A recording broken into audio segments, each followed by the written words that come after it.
Oh man, why is always the coffee gone? Anyhow, hello there, welcome back to my Writer's Life vlog where I let you know about my writing process, struggles, a little bit of stats here and there, and I offer a little bit of writing advice or inspiration.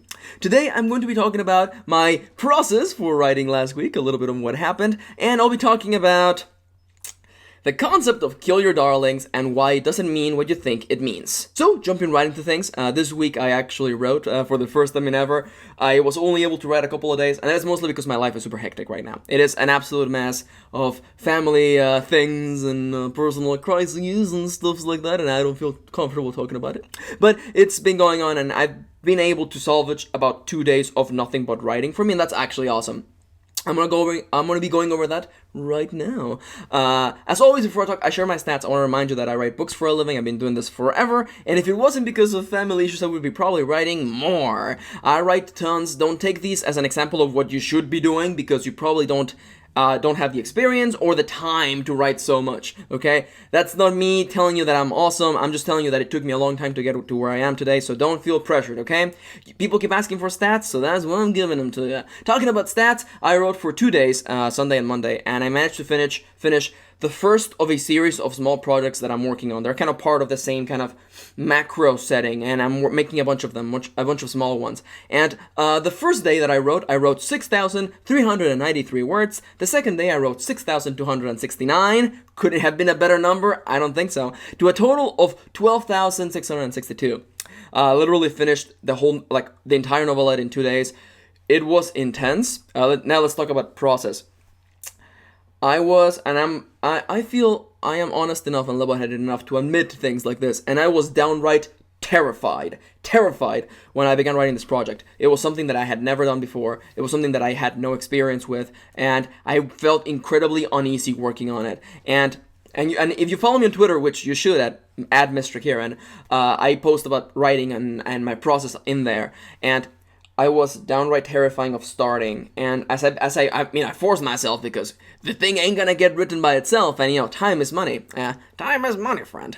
And many other wow jokes that nobody else is gonna get. Anyhow, somebody asked me on Tumblr, is like, Max, I've heard you mention World of Warcraft. Have you ever played it? And I'm like, I did, yes. And looks up into the distance, has flashbacks of 2007, and I'm like, yes, there was a time when I played World of Warcraft. But yes, anyhow, somebody asked me and I was like, yes, I played a long time ago. Anyhow, still this aside, as I was getting into the heat of things, I forced myself to write, because I'm like, time is limited, and I only have today and the day after that to write, and I'm like, let's sit down and let's do this.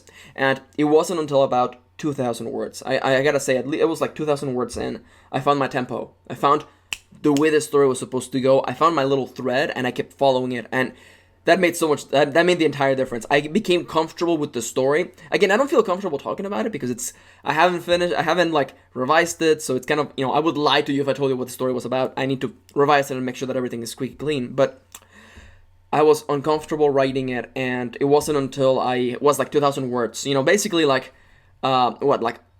12, a sixth of the way, 15% through the story. Thank you, math. Is that even correct? Is it 15%? Anyhow, someone's gonna correct me in the comments. Anyhow, until I was at about 2,000 words in, I found my momentum. I found the way that the story should be told. Because again, every story is different. Nobody likes to talk about this because people like the idea that once you have written a book, every book after that becomes easier, and that's not exactly entirely true. Learning the entire process is actually awesome and meaningful because it shows you the pacing of the process. You write the first draft, you revise it a couple of times, which in my case is always about 5 passes. You give it to the beta readers, you read it again, you clean it up, you publish it. Boom. There, simple as that. And you learn the pacing of it. You learn the dance and the moves. But yeah, it was kind of funny because I found myself in the situation that people always ask me advice for. And it was one of those things where it's like, well, what do I keep telling people? And I just did exactly that, and it actually really helped me. And I jumped in, I gave the story time, and as always, and I've said this every time, and I'm gonna say this again, the part of your book, it doesn't matter if it's 1,000 words, if it's 10,000 words, 100,000 words, The parts of your story that are going to need the most revision is the first third. Why? Because you're getting used to the story. You're getting to know the characters. You're discovering who they are, how they react, how they act, and how they communicate themselves. And by the last third of the story, I am absolutely certain that most people have nailed the characters and they understand them. And usually, or at least in my history, I'm only selling this as my advice and what works for me, but in my experience, the first third of the story is what requires the most revision, and that is true for this story. Those first 2,000 words are gonna require a lot of cleaning because I was jumping around and I wasn't certain of how the character should behave because it was a character unlike anyone that I've ever written. So that was a little bit of a struggle, but again, that's all part of the experience though, right? If everything was easy, then, it wouldn't exactly be as exciting. As I've said in the past, for me, writing is the act of discovery, the act of jumping in there and seeing what happens and what unfolds, and that is ultimately the fun part of things. After all, isn't courage the material that adventures are made of? So yeah, there you go. Take it from me. I actually use my own advice. I'm not one of those writers who are like, do as I say, not as I do. I don't particularly believe in that. I'm more of a hands-on sort of person, and if something doesn't work for me, I'll just kind of be honest about it and explain that it didn't work for me. Doesn't mean that it won't work for you. That's why I keep explaining to people that, like, writing advice is not ultimate. It's ultimately just people's opinions. You gotta find what works for you and toss away what doesn't. Simple as that. You have the power to make your own writer's toolbox full of all of the things that you believe in and the advice that works for you. Simple as that. Don't take what I say as gospel. Take it simply as my point of view. I'm showing you my toolbox. This is what I do. This is the way that I do things. And if that works for you, perfect. If not, make your own way. Don't think that just because you're like young or you like haven't graduated from high school or something like that, like you don't have the ability to make a toolbox. That's silly. Like so many writers and some of your favorite writers began before they even, when they were little. And that's entirely okay. Make your own toolbox. Find what works for you.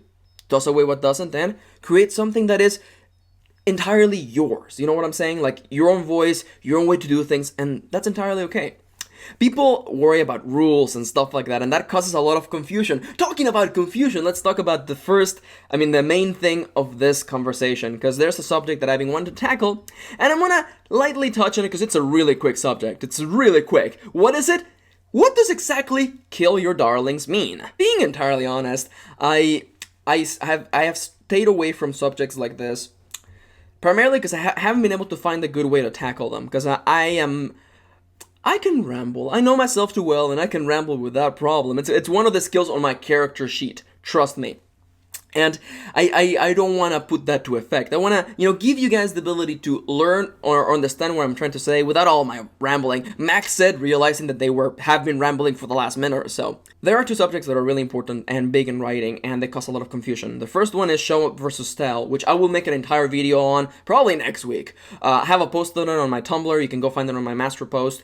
It's basically what I'm going to tell you. But anyhow, aside from that post is more, it's the proto-example of the problem with Kill Your Darlings. Because I cannot begin to explain to you how many questions I get every day from people asking me about Kill Your Darlings. And basically 99% of them are coming in with a feeling or an idea that makes absolutely no sense for what it actually is supposed to be. And I don't know what blog began this, I don't know who said this, or what literature teacher filled your head with these ideas, but Kill Your Darlings does not mean what you think it means. Now, you may be asking yourselves, Max, what is Kill Your Darlings? What exactly does it entail, and why is it so liable to confusion? Well, I first stumbled upon Kill Your Darlings in my favorite writing advice book called On Writing by Stephen King. That book is amazing, and I will continue to praise it until the end of days. That is literally, like, if I could, I would keep it on a glass case that I break every time whenever I feel down about my writing. That book is so amazing, and I of course recommend the audiobook above all, because the audiobook is awesome. Stephen King reads it himself, and that gives you that extra 10%. When the writer reads their own writing, it's just really awesome. Anyhow, in that book, he talks about the concept of Kill Your Darlings, and people misunderstand this because generally, when a big author, who has a lot of renown, says something, people take it on face value, and that is a giant problem. I get so many questions every day from people going like, Max, I want to kill, I've been told to kill my darling, so I don't want to, and the justification, and everybody justifies it like this, so I assume some blog said something like this. They said that Kill Your Darlings means to remove all of the things in your first draft that you like, so that you're not biased in the revision draft. Let's back it up and explain to you the way Stephen King explained Kill Your Darlings. He said that one of the most problematic things in the revision draft is when a writer becomes endlessly attached to the time that they invested on writing. And I think a lot of people, this is why revision is really hard to a lot of people, because you think of how long it took you to write something, you think of how long you spent trying to come up with a good line, and then you're in the revision draft and you're holding on to your investment. You're like, but I spent so much time working on this, I don't want to cut it away, even if it's not relevant to the story, or it doesn't resonate emotionally, or even if it just flat out kills the mood. I worked so hard on that, why shouldn't I get to keep it? And Stephen King says that at times like that, you gotta kill your darlings. If it doesn't make the story better, if it breaks the mood, if it breaks the style, if it ruins this part of the story, this thing that you love does not belong here. And that is the feeling of this. The feeling is that ultimately, what are you doing here? You want to tell the best story possible. And to achieve that, you have to make sacrifices. He's not saying kill every single thing you love so that you're not biased, which is incredibly silly because you can like your work and still, be critical about it. He's talking about the idea of letting go of that attachment. So when the time comes to chop something that you might have spent a week writing, you can chop it away with confidence that you're creating a better story because of that. That is what Kill Your Darlings means. It means to detach yourself from your emotional investment on the time that you spent working and focusing on the goal of writing to tell a good story. Something that will linger on the mind of your reader and something that, if anything, will grant them a moment of respite from the entire world, from the real world. Take them into a world of fantasy, a world of darkness and monsters, and a world of hope and despair and the eternal battle between good and evil. Give them a story that can take them away from the world that we live in and into a different world. And at times you have to remove things that you enjoyed writing. I have been there. The best story that I have for this is when I wrote Raven's Gem, a fantasy story. The original opening prologue was the narrator telling the birth of the nation that is Gadin, the beautiful nation of where everybody has black blood and who are the sons of the earth, the sons and daughters of the earth, who were literally brought up to the earth, casted away by the goddess Gadin. And I realized as I was revising the book that opening was ineffective. And although I liked it and I enjoyed it, it gave you this impression of this grand world, and the story wasn't about a grand world. That book is about two people who grew up together, who made different choices, and who made terrible mistakes. And I realized, you know what? Although I love this opening, although it sets up the world, that's not what the story is about. Revision boils down ultimately to being about, you finish a story, you zoom out, and you ask yourself, what is the story about? And then what you do, you go back and you revise the story to rebuild it, to reshape it so that this emotion echoes through everything. That is what revision is about. So when I revised Raven's Gem, I thought, you know what? This opening is awesome. It's epic. I can read it in the majestic voice of the opening of The Lord of the Rings. There existed a beautiful land, nestled across the waves of the Black Sea. And it sounded nice and whatever, but it didn't fit the story. It didn't work. It wasn't doing me a favor. Because it's like the welcoming phase. The reader comes in and reads this, and what can they expect? And what am I giving them? And those two things were colliding. So I thought, you know what? I enjoyed writing this. It was fun, but I have to let go of it. I have to let go of my emotional attachment and emotional investment and let go of it. And I rewrote it. And I made it, instead of a grand description of the birth of this nation, I made it about two people who knew each other in their childhood, who made terrible mistakes. And I think the story was better because of that. Revision, it's funny because writing is daunting and scary, and revision is even more so, but it's more daunting than scary because it's this pile, this endless mountain of work. And for me, it's always helped to break it down. And it's also helped to let go of the things that you enjoyed writing, or the things that you invested your time on, because ultimately you wouldn't keep things in your book that you didn't enjoy writing, because if you didn't enjoy writing, people won't enjoy reading it. Instead of thinking about kill your darlings, kill the things that you are emotionally and time invested on. And yes, I know that doesn't have the same ring to it, but you know what I'm saying. People come to me and I get so many of the, I wouldn't be making a video on this if I weren't getting so many messages about this. And it's like, Max, I want to kill all of my darlings. Where do I begin? How do I know what should be killed first? And I'm like, okay, slow down. I'm going to give you the secret for writing advice, okay? Don't take it at face value and analyze it, deconstruct it and question what value is it teaching you. Okay? Kill Your Darlings is not about getting rid of things you like. It is about detaching yourself from the emotional and time investment that you had into the writing. That's what it is about. Kill your darlings. Kill them even if it breaks your little scribbler's heart. I believe that is the exact quote from Stephen King. You have to let go of those things, because ultimately, you're here to tell a good story, a story that will stick with the reader and give them a moment of respite.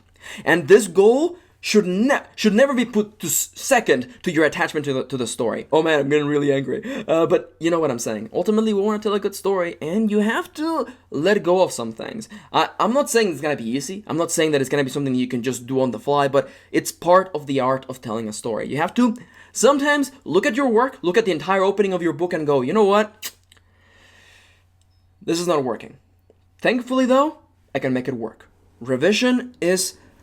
It's more an art than a process. It's more about, it's kind of like shaping the clay. I've posted this quote before, that it's like writing is gathering, like the first draft is gathering the clay, and the revision is shaping it, molding it. You've got this clay. All you gotta do is put it to the right shape. But there you go. That's all I gotta say about this. I rambled a little bit, and I apologize for taking your time, but I wanted to talk about this and just tackle it, punch it right in the face, finally, because my God, I don't want to say that I'm tired, because I always welcome questions, but it bothers me slightly when I get a lot of people who, I don't know who said this, I don't know who got this idea in their head, but like I don't want to say that it's wrong, but it's this particular point of view that ignores the actual meaning of the advice. So, next time when you're in the act of revision and you're about to, consider looking at something that you spent a lot of time writing, and you feel that sense inside of you that wants to say, no, I don't want to cut this, I don't want to delete this, I spent so much time working on it,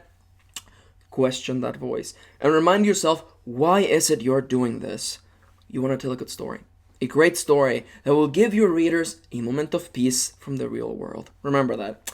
Anyhow, I've gone on way too long. I want to hear what your writing experience and struggles have been this last week. Camp NaNoWriMo is going on right now, so feel free to share your stats and your comments in the comments below. I want to thank you for watching, and as always, if you want to get even more writing advice, positivity, and prompts, you can head over to my official writing blog over at maxkirin.tumblr.com. Thank you for watching. Thank you for spending a little bit of your day with me, and I'll be seeing you soon.